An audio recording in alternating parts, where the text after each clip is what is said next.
तो मैं बच्चों डॉक्टर एमजे सर। आज जो है कि हम लीफ का जो है सेकेंड पार्ट पढ़ेंगे।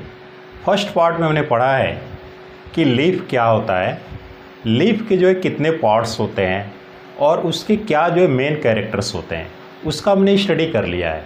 वो आप लीफ का जो है कि लेक्चर फर्स्ट में देख सकते हो। आज जो है कि हम स्टडी करेंगे सेकेंड जो लेक्चर होगा लीफ का।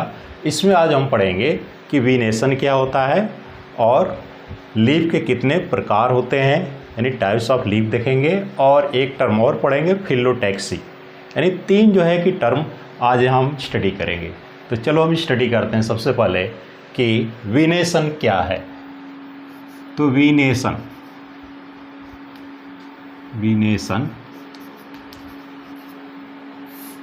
बच्चों, वीनेशन जो है आपको बताए थे फर्स्ट लेक्चर में कि जो लीफ लेमिना होता है उसमें जो है कि वीन और विनलेट्स पाए जाते हैं। जैसे हमने बताया था कि ये जो लीफ है, तो लीफ के तो 3 पार्ट्स हमने बताया था। इसको लीफ बेस कहा दिया था, लीफ बेस, और इसको कहा दिया था पेटियोल, और इसको कहा दिया था लीफ लेमिना। तो यह जो लीफ लेमिना है इसमें जो ये सब वीन है, क्या है, वीन, और इससे साइड्स में जो स्ट्रक्चर से निकल रहा है उसको हम क्या कहते हैं, विनलेट्स। तो इस तरह जो है कि वीन और विनलेट्स जो आपको मिल रहे हैं इसी का अरेंजमेंट देखना है। तो कह रहा है कि जो लीफ लेमिना है उसमें वीन और विनलेट्स का जो अरेंजमेंट होगा उसी को क्या कह देंगे, वीनेशन। तो हमारा डिफिनीशन क्या होगा arrangement of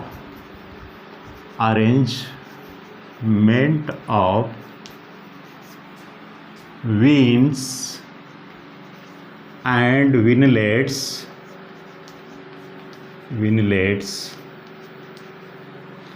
in leaf lamina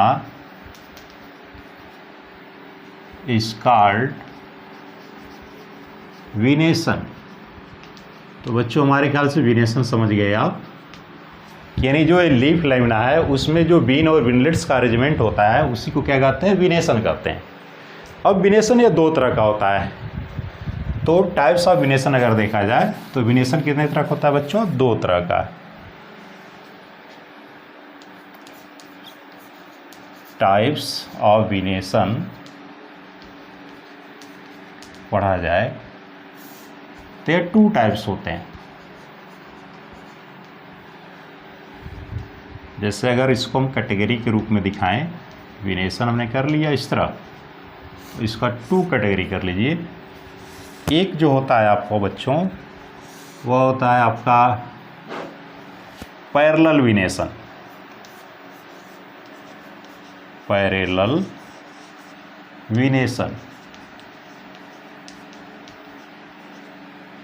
और जो दूसरा होता है बच्चों उसको कहते हैं रेटिकुलेट वीनेशन।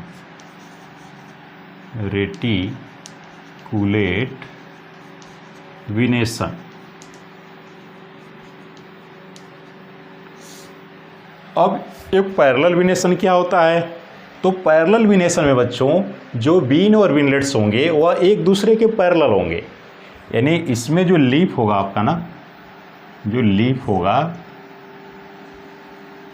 उसमें जो है कि जो वीन्स होंगे वह एक दूसरे क्या होंगे, पैरेलल होंगे।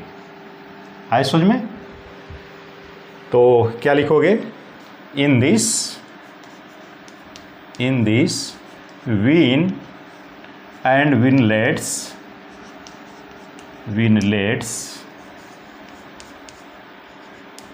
आर पैरेलल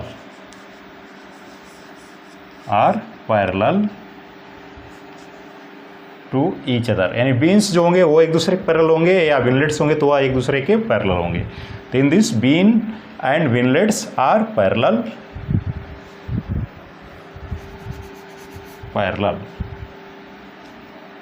बस इतना ही कर लो, ठीक है।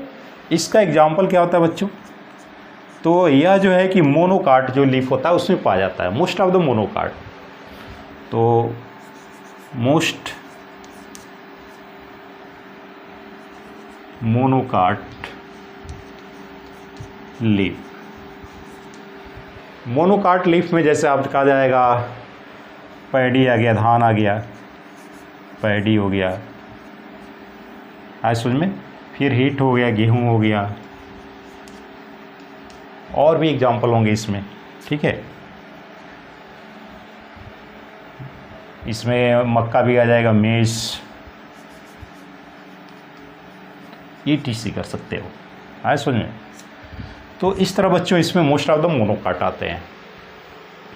रेटिकुलेट विनेशन में क्या होता है बच्चों, इसमें जो बीन्स या विनलेट्स होते हैं वह जो है कि एक नेटवर्क बना लेते हैं, वो एक दूसरे के पैरेलल नहीं होते हैं, ये जाल जैसा स्ट्रक्चर बना लेंगे। यानी जैसे अगर इसमें लीफ होगा ना, तो इसमें जो है कि या तो आपका जो मिड वाला भाग है जिसको मिड रिब कहते हो, इससे जो है कि आपका जो है कि पैरेलल जो है वीन या विनलेट्स नहीं होंगे, और इससे वीन और विनलेट्स निकलेंगे तो यह जो है नेटवर्क बना लेंगे, यह नेट जैसा स्ट्रक्चर, बिल्कुल जाल जैसा, ठीक है। तो जब लीफ में जो है आपका बीन्स और विनलेट्स जो है यह एक नेटवर्क बना लेते हैं, जाल जैसा स्ट्रक्चर बना लेते हैं, तो इस तरह का जो है आपका जो बीन का अरेंजमेंट होता है उसको रेटिकुलेट विनेशन कहते हैं। तो क्या लिखेंगे, in this veins and winglets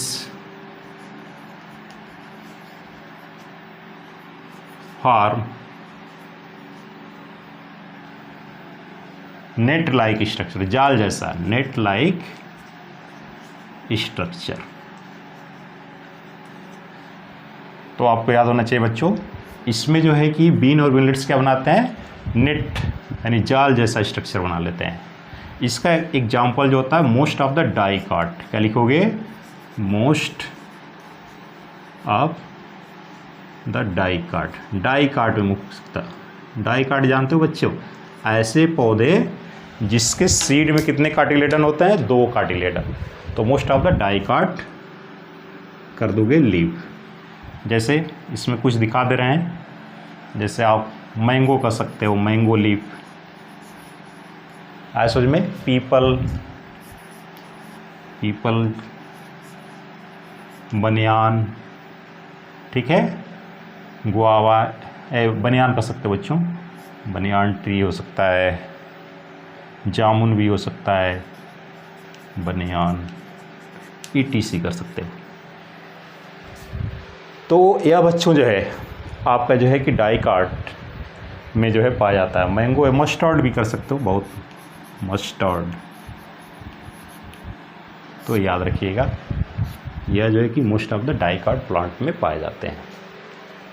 तो जब वीन या विनलेट्स एक दूसरे के पैरेलल होंगे तो आपका विनेशन पैरेलल हो जाएगा, लेकिन बीन और विनलेट्स या नेट लाइक या जाल जैसा स्ट्रक्चर बना देंगे तो उसको हम रेटिकुलेट विनेशन कहेंगे। यह डाई काट में पाए जाते हैं और ये मोनोकाट में पाए जाते हैं। आपके जो है कि कोर्स में जो फैमिली है, क्रूसीफेरी या ब्रेसिकेसी और सोलेनेसी, वो दोनों क्या हैं आपके, दोनों जो है आपके डाई काट में आते हैं, यानी इस तरह के लीफ दिखाएंगे। और मोनोकाट वाली तो फैमिली है नहीं, पहले थी, हट गई, लेकिन पोएसी फैमिली या लिलिएसी फैमिली जो है इसमें आता है आपका। तो हमारे ख्याल से बच्चों विनेशन समझ गए आप। अगला जो है मेरा टर्म्स है वह है आपका types of the leaf. Leaf के प्रकार कर सकते हो, टाइप्स ऑफ लीफ।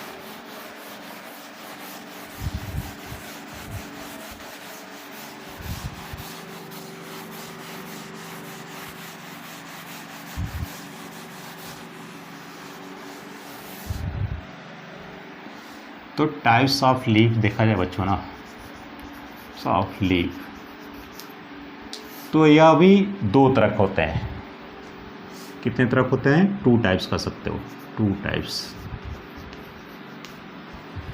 एक आपका लीफ होता है बच्चों, यानी इस तरह इसको भी हम दिखा सकते हैं। लीफ जो है यह 2 तरह का,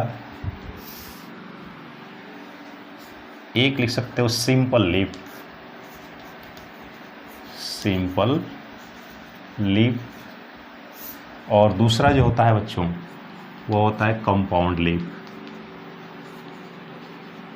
कंपाउंड लीफ। जो सिंपल लीफ होता है इसमें लीफ लैमिना में जो इंसिजन होता है या जो कटाव धंसा होता है या तो जो है कि वह बिल्कुल नहीं होगा, या जो इंसिजन होगा या कटाव या धंसा होगा वह मिड रिब तक नहीं पहुंचेगा। यानी कहने का सेंस है बच्चों, इसमें जो है ना, अगर आप लीफ ले रहे हो, लीफ लैमिना जानते हो, लीफ जो है मान लो कि यह जो है स्टेम से अटैच है, तो या तो लीफ लैमिना बिल्कुल जो है क्लियर रहेगा, यानी इसमें किसी तरह का जो है कोई कटाव इसके मार्जिन में नहीं होगा, या ऐसा हो सकता है कि इस मार्जिन में जो है कि इंसिजन होगा, धंसा होगा, और वह धंसा मिड रिब तक नहीं पहुंचेगा। यानी इस तरह हो सकता है।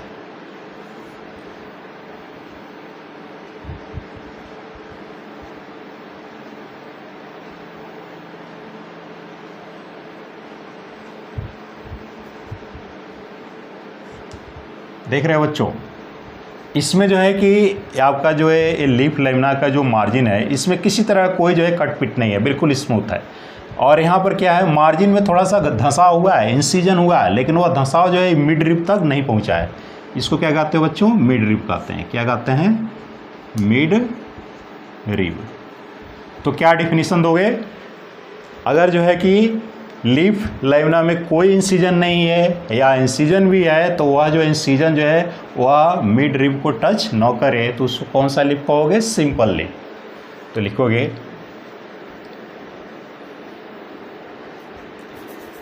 Leaf lamina without incision are incision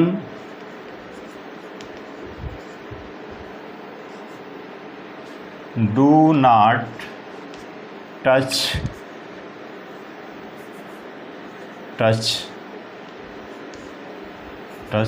the mid rib is called simple leaf. Simple leaf. तो कह रहा है कि लीफ लैमिना विदाउट इंसिजन, यानी जो लीफ लैमिना में इसमें कोई इंसिजन धसाव कटाव न हो, या incision do not touch the mid rib, अगर इंसिजन है धसाव है तो मिड रिब को टच न करे तो उसी क्या कहेंगे? कहेंगे आप सिंपल लीफ। यह जो है बच्चों इसका एग्जाम्पल कहाँ देखोगे आप? तो सिंपली इसमें देख रहे हो मैंगो लीफ कर सकते हो। फिर जो है कि इसमें बता सकते हो इस तरह का लीफ इसमें होता है भाई, रेडिस मूली में देखे होगे, रेडिस मूली आए समझ में। और भी लीफ हो जाएंगे। मस्टर्ड में भी इस तरह देखोगे, सरसों में मस्टर्ड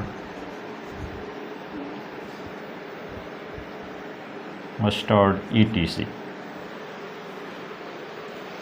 इसमें आओ देखो बच्चों, हाँ एक चीज़ ये भी जानना बच्चों कि जो सिंपल लीफ होता है ना, इसमें जो इसके एक्सिल में जो है एक्सिलरी वर्ड पाया जाता है, यानी यहाँ एक्सिलरी वर्ड होगा, यहाँ भी जो एक्सिलरी वर्ड होगा, आए समझ में। तो इसमें एक्सिलरी वर्ड पाए जाते हैं लीफ एक्सिल में, axillary bud in leaf axle.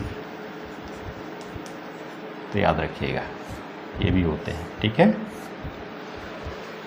अगर कंपाउंड में देखा जाए बच्चों ना, तो कंपाउंड में जो है कि जो इंसिजन है वह बिल्कुल जो है कि टच कर जाएगा मिड रिब को, और जब मिड रिब को टच कर जाएगा तो कई जो छोटे छोटे स्ट्रक्चर बन जाएंगे लीफ के, जिसको लीफ लिट कहेंगे। तो क्या कहेंगे? इन दिस इंसिजन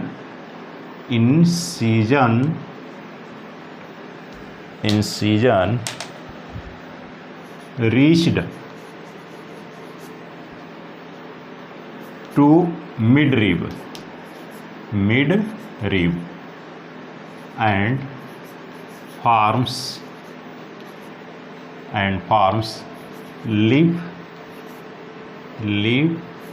leaflets जैसे इसमें अगर हम दिखाएं बच्चों तो इस तरह होगा। अगर जो है कि अगर इसमें दिखाएं तो मान लो कि यह जो है आपका मेन जो है कि मिड रिब है। मिड रिब को रैकिस भी कहते हैं। तो यह आपका ब्रांच या स्टेम से अटैच है। तो इसमें इंसीजन हो गया तो जो है कि पत्तियां इस तरह जो है कि डिवाइड हो जाएंगी।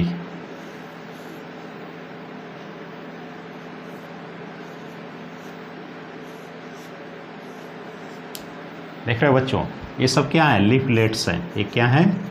लीफलेट्स। तो लीफलेट्स में कोई बर्ड्स नहीं होता है, याद रखिएगा, एक्जिलरी बर्ड नहीं होता, लेकिन यहाँ पर एक्जिलरी बर्ड्स पाया जा सकता है क्योंकि मेन जो है आपका रैकिस है। तो यहाँ पर जो है कि एक्जिलरी बर्ड हो सकता है, लेकिन लीफलेट्स के बीच में कोई जो एक्जिलरी बर्ड नहीं होता है। अब यह दो तरह का होता है, लिख सकते हो, no axillary bud, axillary bud in the axil of leaflets। याद रखिएगा लीफलेट्स। तो ये बच्चों याद रखिएगा कि लीफलेट्स के एक्सिल में जो है कोई जो है कि एक्सिलरी बर्ड नहीं होता है। अब बच्चों जो कंपाउंड लीफ है ना, यह दो तरह का होता है। कितने तरह का हो जाता है? दो तरह का। तो चलो इसको देख सकते हैं। इसका भी टाइप्स देख लो।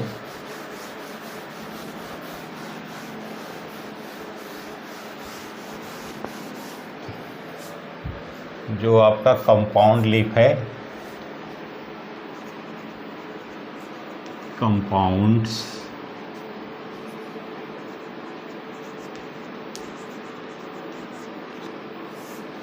इसको भी दो कैटेगरी कर देंगे।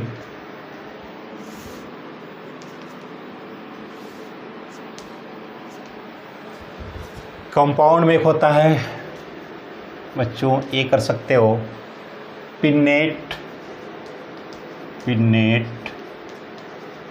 Compound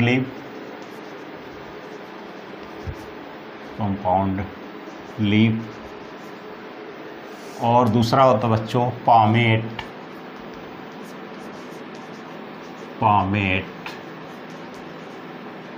compound leaf. अब ये क्या होते हैं?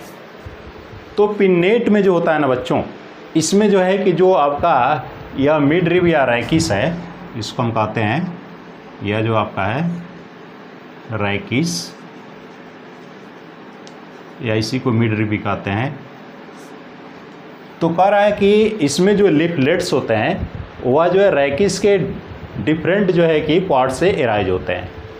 तो क्या लिखोगे? In this leaflets arised from different point of the rachis। Rachis मतलब मिड रिब बच्चों, है समझ में? जैसे इसका अगर एग्जाम्पल हम दिखाना चाहें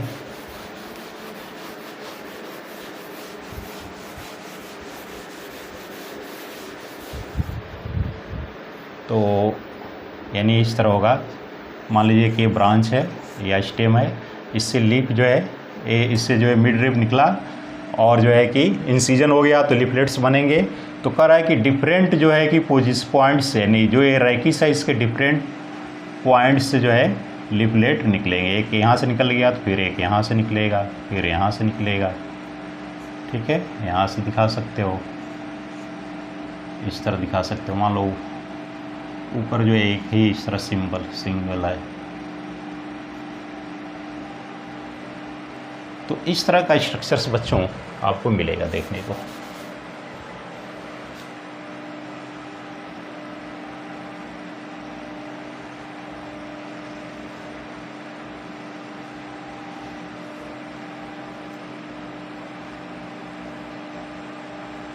तो इस रैकिस जो है ना उसके डिफरेंट जो पार्ट से जो है कि लीफलेट्स एराइज होते हैं। इस तरह का किसमें मिलता है बच्चों? यहाँ पर जो बर्ड पाया जाता है एक्सिलरी बर्ड, लेकिन इसमें नहीं होंगे। ठीक है, इस तरह का जो है नीम में होता है। किसमें होता है बच्चों? नीम। देखे होगे तो एग्जाम्पल यहाँ नेम लिख सकते हो। एक ही एग्जाम्पल है, एक ही याद रखिए। इसमें क्या होता है बच्चों, इसमें कह रहा है कि जितने लिफलेट्स हैं वह जो है कि एक ही जगह से जो है एराइज होंगे, एक ही पॉइंट से। पामेट कह रहा है, पाम यानी हथेली, यानी हथेली में जितनी अंगुलियां हैं ना एक ही जगह से सब क्या है एराइज है, यानी ये पूरा एक पॉइंट मान लीजिए। तो एक पॉइंट एक पूरा मान ले रहे हैं, तो यहीं से जो है कि आपका सारा जो है स्ट्रक्चर एराइज हो रहे हैं। तो पामेट में कह रहा है कि एक कॉमन पॉइंट से सभी लिफलेट्स एराइज होंगे। तो क्या लिखोगे, in this all leaflets arised from a common point